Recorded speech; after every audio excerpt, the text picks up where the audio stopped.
welcome to the deep dive. We've just been digging through the Q3 2025 investor presentation from, well, a really big player in digital finance. You know, the one they've basically bet the farm on being that single one-stop shop for, well, everything financial in your life. So our mission today really is to figure out if this whole integrated strategy is, actually delivering. Is it durable? Is it profitable growth? We're not just glancing at headlines. We want to unpack the structural stuff behind the numbers. How's the loan book looking? The tech platform, and are they actually getting more capital efficient? I mean, the top line numbers, they look pretty impressive. We're talking record adjusted net revenue, $950 million. That's up 38% year over year. And record adjusted EBITDA, hitting $277 million, a jump of 49%. Those are definitely big growth figures. Yeah, they are. But what's really crucial, I think, for you listening to Grasp is that this isn't just about, breakneck growth anymore. It feels more mature now, high quality growth. That $277 million EBITDA combined with the revenue growth, it really shows a scaled operation. And maybe even more telling, this is the 8th straight quarter they've hit GAAP net income, $139 million this time. Yeah. Getting that kind of consistent profitability, especially in high-growth fintech, that's what really sets them apart from a lot of their peers. And it leads right to that record-adjusted diluted EPS of 0 to 11 cents. Okay, so let's unpack where that growth is coming from, because, those big financial numbers don't mean much unless the engine underneath is actually firing on all cylinders, and that engine seems to be about scale. Yeah, in Q3, they pulled in a record 905,000 new members. That brings the total count past 12.6 million, a 35% increase year over year. And the product usage, scaling even faster, a record 1.4 million new products added. So the total product count is nearly 18.6 million now. That's 36% growth. Right, and this is where we really need to talk about their core strategy, the financial services productivity loop. The FSPL.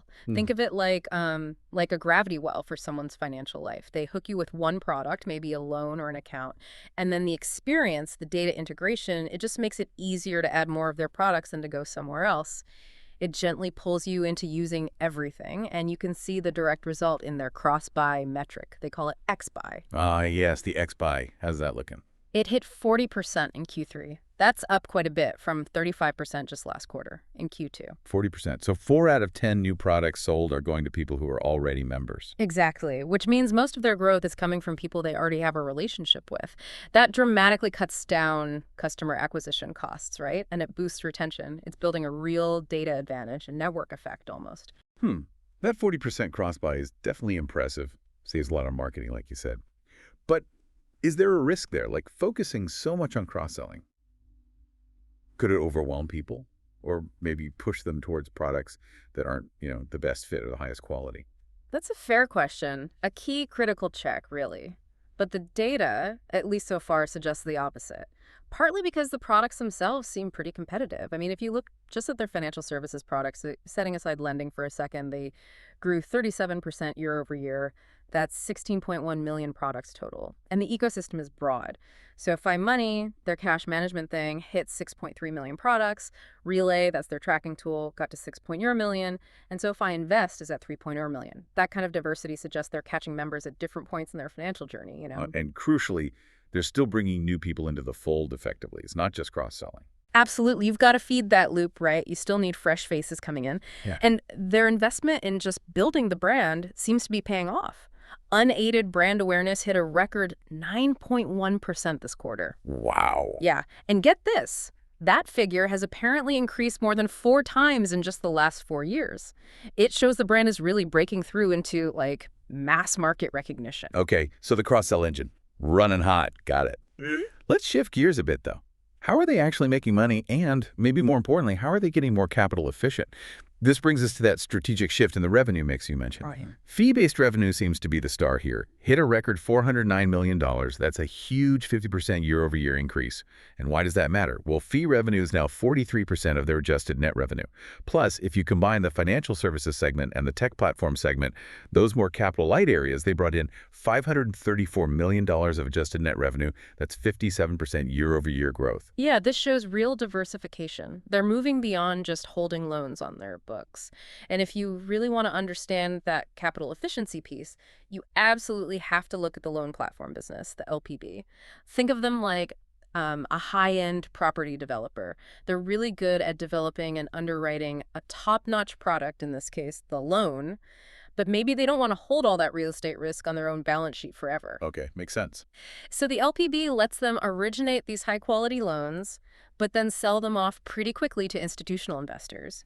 They collect a nice origination fee up front without tying up vast amounts of their own capital. It's like the definition of capital light fee generation. So they're basically manufacturing this product, the loan, and then selling it almost straight away. Precisely. And the scale here is just immense. LPB originated a record $3.4 billion in loans just for third parties in Q3. Just Q3. If you annualize that, well, it's running at a pace of over $660 million in high-margin fee revenue and something like $13 billion in originations.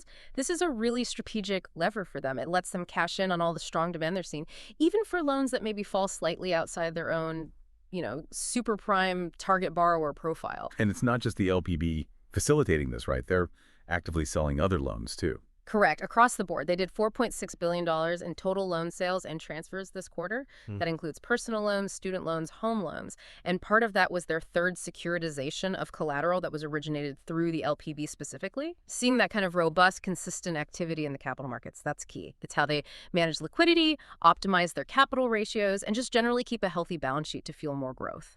Okay, let's pivot back to the lending volume itself for a second, though, because the fact remains they are still a massive lender. Total loan originations hit a record $9.9 billion this quarter, a 57% year-over-year. So demand for their core stuff is definitely not slowing down. Yeah. Personal loans really drove that volume, didn't they? Hit an all-time high of $7.5 billion. Yes, $7.5 billion. Huge number. Student loan originations were up 58% to $1.5 billion. And even housing showed real strength home loan volume, up 93% to $945 million. That includes a record $352 million in home equity loans. I mean, these are just staggering origination numbers. But as always, it brings us back to that critical question, credit quality, especially in an environment where, the macro picture is still a bit uncertain. If you're originating almost $10 billion in loans in a quarter, how confident can you really be in the quality of those assets? Right. That's the billion-dollar question. Well, the good news, at least according to their data, is that it seems to support their selective underwriting process. Get this. Personal loan net charge-offs actually declined, down 23 basis points to 2.60%. That's apparently the lowest level they've seen in over 2 years. Declined in this environment. That's surprising. It is. And let's talk about a term here because it's really key for understanding long-term risk. Cumulative net loss, or CNL. Okay, CNL. Break that down for us. What does it tell you, and why is that 7-8% assumption they keep mentioning so important? Right. So CNL is basically the total percentage of the original loan amount they expect to lose over the entire life of a specific group or vintage of loans. The fact that their models still support a maximum 7-8% CNL assumption for their personal loans, that shows pretty extreme confidence in their ability to pick borrowers who are, high quality, good cash flow, likely to repay. But here's a really interesting comparison, the detail that matters. If you look at their more recent vintages, say, loans originated between late 2022 and late 2024, the CNL on those is currently sitting at 4.40% when about 39% of the principal is still unpaid. Okay. How does that compare? Well, compare that to their 2017 vintage. At the exact same point in its life cycle, same amount of principal remaining, the CNL was 6.08%.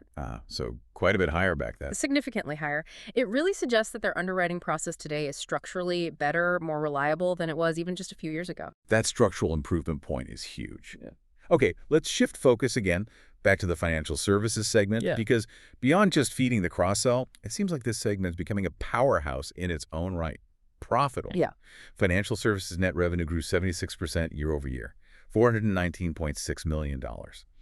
And the profitability is maybe even more compelling. Contribution profit hit $225.6 million. That means the contribution margin improved a full 12 percentage points year over year, now sitting at 54%. Wow. That's some serious operating leverage kicking in. And that operational success, it's completely tied to the bank charter they got. You really can't separate the two. Having that charter means they can fund all this lending activity using stable, low-cost customer deposits. That's just the cheapest money available, period. And that is probably their single biggest structural advantage over any non-bank fintech competitors out there. And the deposit growth shows that strategy is working. Oh, absolutely. Total deposits climbed another $3.4 billion just quarter over quarter. They're now sitting on nearly $33 billion in deposits. And here's the key stat. Their funding base is now almost 90% funded by deposits. And about 90% of those deposits are considered durable because they come from direct deposit relationships. Meaning people are using this as their main bank account. Exactly. It's sticky money, not hot money chasing rates. And can we actually put a dollar figure on how much that stability saves them? We can estimate it, yeah. The shift away from relying on expensive third-party warehouse lending facilities, we figure that results in a structural, permanent saving on interest expense of around $627.1 million annually. Wow, over $500 million a year. Yep. Year after year. That saving goes straight to the bottom line. And that, maybe more than anything else, explains how they're achieving this durable profitability we keep talking about. And that funding advantage, it flows right through to their net interest margin, their NIM, right? Perfectly. The EIM clocked in strong at 5.84%. When you've got that secure, low-cost funding base, you protect your margins even when the Fed is moving rates around like crazy. Stability equals better margins. Simple as that. Okay, before we wrap things up, let's quickly touch on the sort of the foundational plumbing here. Yeah. The technology platform segment. This is the piece that kind of justifies calling them a tech company, not just a lender. Right. The tech platform brought in $114.6 million in net revenue. Right. That's about 12% year-over-year growth. And they kept that contribution margin pretty consistent at 28%. Yeah, steady performance there. And this platform is really the engine enabling that whole FSPL strategy we discussed earlier. And you can see them pushing innovation pretty aggressively through that platform, too. This quarter, they launched Level I options trading for, more advanced traders. And they also introduced the SoFi Agentic AI ETF, an AI-themed investment product. Yeah, and combine those new investment products with their internal AI tools like that Cash Coach thing designed to help members optimize cash flow, and even some crypto innovations like SoFi Pay. It just shows they're constantly adding features to make the platform stickier, keep members engaged. And all this confidence, the growth, the profitability, the innovation, it led management to raise their guidance for the full year, didn't it? It did, yeah, significantly. So what's the new outlook? What are they expecting for the full year 2025 now? Okay, so the updated guidance anticipates adjusted net revenue around $3.54 billion. That implies about 36% annual growth. Adjusted EBITDA is now expected to hit roughly $1.035 billion. That gives them a healthy 29% margin for the year. And importantly, I think, they also raised their expected tangible book value growth pretty significantly now, looking at about $2.5 billion for the year. Really reinforces the balance sheet strength. Okay, so let's try and synthesize this. What does this all mean for you, the listener? I think the core takeaway from this Q3 performance is that, well, this company seems to be executing that integrated strategy almost flawlessly. The strength isn't just in the sheer volume of growth anymore. It's in the quality of that growth, the profitability, the smart diversification into capital-light fee revenue, and maintaining that consistent high quality in their loan book. Yeah, and if we zoom out for a second, connect it to the bigger picture. Like, we sometimes talk about the rule of 40, right? That benchmark originally for software companies where your growth rate plus your EBITDA margin should add up to 40 or more. right. Well, because this company controls its own tech stack and has that tech platform segment, people often hold them to that standard. And the interesting thing is they've consistently smashed the rule of 40 every single quarter since they went public. Their average score is apparently 58%. 58. That's well above 40. Way above. That kind of score puts them in a pretty elite tier for profitable growth, actually exceeding a lot of big banks and even many specialized fintechs. Which brings us to maybe a final thought for you to chew on. Given how sophisticated their internal AI seems to be getting with things like Cash Coach, and now they're launching AI-focused investment products like that ETF, what does the next evolution of digital finance really look like? I mean, imagine when a customer's entire financial life cycle, lending, saving, investing, spending, is potentially fully managed and optimized not by a person, but by AI embedded right there in the platform. Fully AI-managed financial life. That seems to be the structural future they're building towards, something to think about.